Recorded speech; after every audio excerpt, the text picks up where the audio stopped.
এই তাওহীদকে বাস্তবায়ন করতে গিয়ে হযরত বিল্লাল রাদিয়াল্লাহু আনহু যার আলোচনা শুনলে কোনো দিন বিরক্ত আসে না, বলেন ঠিক না ব্যাঠিক? হযরত বিল্লাল, রাসূলের মুয়াজ্জিন বিল্লাল, এই বিল্লাল রাদিয়াল্লাহু আনহু ইনি উমার বিন খালফের দাস ছিলেন।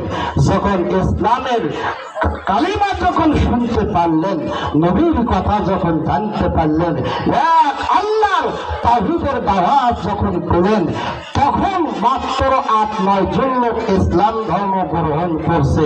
এর মধ্যে বিল্লাল ইসলাম ধর্ম গ্রহণ করলো। হযরত বিল্লাল যখন ইসলাম ধর্ম গ্রহণ করলো, হযরত বিল্লালের উপর নির্যাতন শুরু হয়ে গেল। তার কারণ হযরত বিল্লাল ছিল দাস আর গরিব মানুষ, এই জন্য নির্যাতনটা বেড়ে গেল।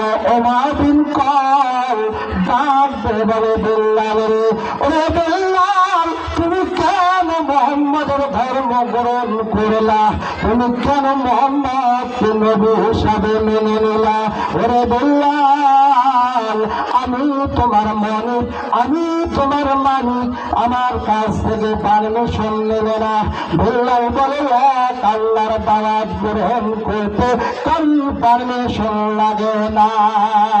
এবার হযরত বিল্লালকে বলল, ও বিল্লাল, তুমি এই কালেমা থেকে ফিরে আসো।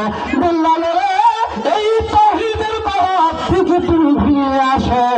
এবারে বিল্লাল বলে, উমাইয়া বিন খালদ, যত চেষ্টা করেন না কেন, এই তাওহীদ থেকে আপনি আমাকে ফেরাতে পারবেন না,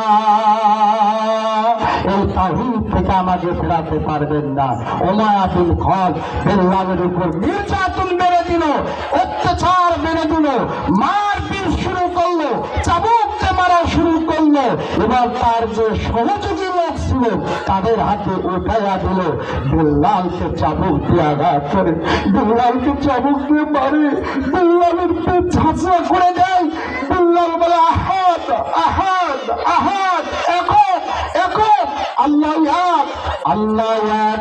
এবার ওমর বিন খাত্তাব রেগে গেল, বিল্লালকে এবার কিছু লোকজনের হাতে উঠাইয়া দিল, তারাও চাবুক দিয়ে মারে। মারতে মারতে মরুভূমির ভিতরে নিয়ে গিয়ে বিল্লালকে এবার লোহার প্রসাদ পরাইয়া দিয়া বালুকা রাশির ভিতর বিল্লালকে শুয়ে রেখেছেন। বিল্লালের এই বালুকা রাশিতে যখন শুয়ে আছেন,